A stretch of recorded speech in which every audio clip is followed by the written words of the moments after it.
Dam 19ನೇ crust gate ಕಿತ್ತು ಹೋದಂತಹ ವಿಚಾರಕ್ಕೆ ಸಂಬಂಧಪಟ್ಟಂತೆ ವರ್ಷ ಕಳೆದರೂ ಗೇಟನ್ನು ಕೂರಿಸಿಲ್ಲ ತುಂಗಭದ್ರಾ ಬೋರ್ಡ್ನವರು. ಅನಾಥವಾಗಿ ಬಿದ್ದಿವೆ 19ನೇ ಕ್ರಸ್ಟ್ ಗೇಟ್ನ ಎಲಿಮೆಂಟ್ಗಳು. ಬಿಡಿ, ಈ ಮನೆ ಗೇಟ್ ಥರ ಅಲ್ಲ ರೀ ಇದು, ಡ್ಯಾಮ್ಗಳ ಗೇಟ್ ಅಂತ ಹೇಳಿದ್ರೆ ಎಷ್ಟೋ ಸಾವಿರ ಕ್ಯೂಸೆಕ್ಸ್ ನೀರನ್ನು ಸಂಗ್ರಹ ಮಾಡಿಟ್ಕೊಳ್ಳುವಂಥ ಒಂದು ಸಾಮರ್ಥ್ಯವನ್ನು ಹೊಂದಿರ್ತಾರೆ. ನಮಗೆ ನೆನಪಿದೆ, ಕೊಪ್ಪಳದಲ್ಲಿ ನೋಡಿದ್ವಿ ನಾವು, ಇದೇ ಥರದ ಕ್ರಸ್ಟ್ ಗೇಟು ಡ್ಯಾಮೇಜ್ ಆಗಿ ಎಷ್ಟು ಪ್ರಮಾಣದ ನೀರು ಹರಿದು ಹೋಗಿತ್ತು ಅಂತ. ಅದಾದಮೇಲೆ ಸರ್ಕಾರವೇ ಹೋಗಿ ಅದನ್ನು ಗಂಭೀರವಾಗಿ ತೆಗೆದುಕೊಂಡು ಆ ಗೇಟನ್ನು ಕೂರಿಸುವಂಥ ಕೆಲಸ ಮಾಡಿದರು. ಬೇಸಿಗೆಯಲ್ಲಿ ಡ್ಯಾಮ್ ಖಾಲಿ ಇದ್ದರೂ ಕೂಡ ಅಧಿಕಾರಿಗಳು ಗೇಟ್ ಕೂರಿಸಿಲ್ಲ. ನೋಡಿ, ಆಯ್ತಪ್ಪ, ನೀರು ವೇಗವಾಗಿ ಹರಿತಾ ಇದೆ, ಸಿಕ್ಕಾಪಟ್ಟೆ ಮಳೆ ಇದೆ, ಡ್ಯಾಮ್ ತುಂಬಿದೆ, ಅಲ್ಲಿ ಕಷ್ಟ ಆಗುತ್ತೆ ಮಾಡಲಿಕ್ಕೆ ದುರಸ್ತಿ ಅಂತ ಹೇಳಿದ್ರೆ ಒಪ್ಕೊಳ್ತೀವಿ. ಡ್ಯಾಮ್ ಖಾಲಿ ಇದ್ದಾಗಲೂ ಕೂಡ ಕೂರಿಸಿಲ್ಲ ಇವರು. ಅಧಿಕಾರಿಗಳ ನಿರ್ಲಕ್ಷ್ಯಕ್ಕೆ ರೈತರಿಗೆ ತೊಂದರೆ ಆಗ್ತಾ ಇದೆ. 2 ಬೆಳೆಗಳಿಗೆ ಸಿಗಬೇಕಾಗಿದ್ದ ನೀರು ಈಗ ಒಂದೇ ಬೆಳೆಗೆ ಸೀಮಿತ ಆಗಿದೆ. 105 TMCD ಸಾಮರ್ಥ್ಯದ ಡ್ಯಾಮ್ನಲ್ಲಿ 80 TMCD ಸಂಗ್ರಹ ಆಗಿದೆ. ಯಾಕಂದರೆ ಉಳಿದಿದ್ದೆಲ್ಲ ಅದರಲ್ಲಿ 19ನೇ ಗೇಟ್ ಇದೆ ಅಲ್ವಾ, ಅದೆಲ್ಲ ಹರಿದು ಹೋಗ್ತಾ ಇದೆ. ತಜ್ಞರ ಅಭಿಪ್ರಾಯದಂತೆ 80 TMC ಅಡಿ ಮಾತ್ರ ನೀರು ಸಂಗ್ರಹ ಆಗಿದೆ. ಎಲಿಮೆಂಟ್ ಜೋಡಿಸಿದರೆ 105 TMC ಅಡಿ ಸಂಗ್ರಹವಾಗ್ತಾ ಇತ್ತು.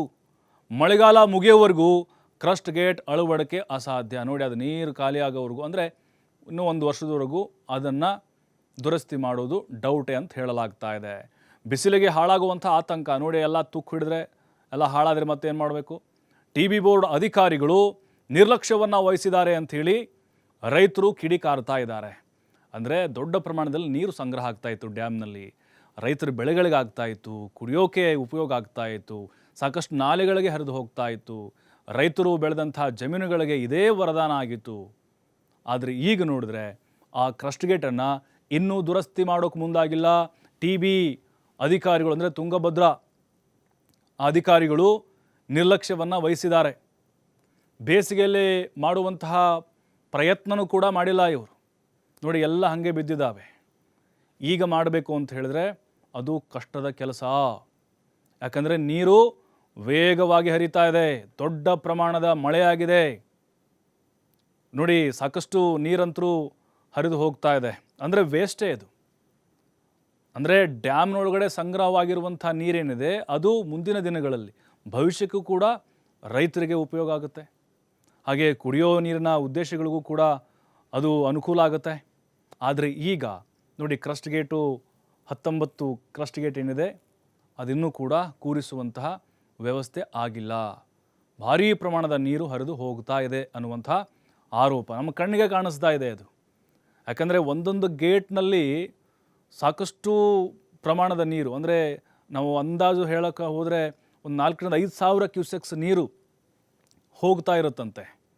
ಅಂದರೆ ಲೆಕ್ಕ ಹಾಕೊಳ್ಳಿ, ತಿಂಗಳುಗಳು ಹಂಗೆ ಕಳೀತಾ ಹೋದಂಗೆ ಲಕ್ಷಾಂತರ ಕ್ಯೂಸೆಕ್ಸ್ ನೀರು ಅಲ್ಲಿ ಹಾಳಾಗುತ್ತೆ.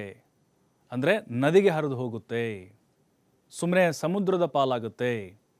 ಅದನ್ನು ಬಳಕೆ ಮಾಡಿಕೊಂಡಂತಹ, ಅಂದರೆ ಬಳಕೆ ಮಾಡಿಕೊಳ್ಳೋಕ್ಕೆ ಏನು ಪ್ಲ್ಯಾನನ್ನು ಮಾಡಲಾಗಿತ್ತು ಅದ್ಯಾವುದೂ ಕೂಡ ಈಗ ಆಗ್ತಾ ಇಲ್ಲ. ಅಂದರೆ 2 ಬೆಳೆಗಳಿಗೆ ಬಹಳ ಅನುಕೂಲ ಆಗ್ತಾ ಇತ್ತು. ಆಯ್ತಪ್ಪ, ಮುಂದೆ ಈಗ ಬೇಸಿಗೆಗಾಲ ಬಂತು ಅಂತ ಹೇಳಿದರೆ ರೈತರಿಗೆ ಮತ್ತೆ ಸಿಕ್ಕಾಪಟ್ಟೆ ಕಷ್ಟ ಆಗುತ್ತೆ. ಅದೇ ಡ್ಯಾಮನ್ನು ಅವಲಂಬಿಸಿದ್ದಾರೆ ಆ ಭಾಗದ ಅನ್ನದಾತರು.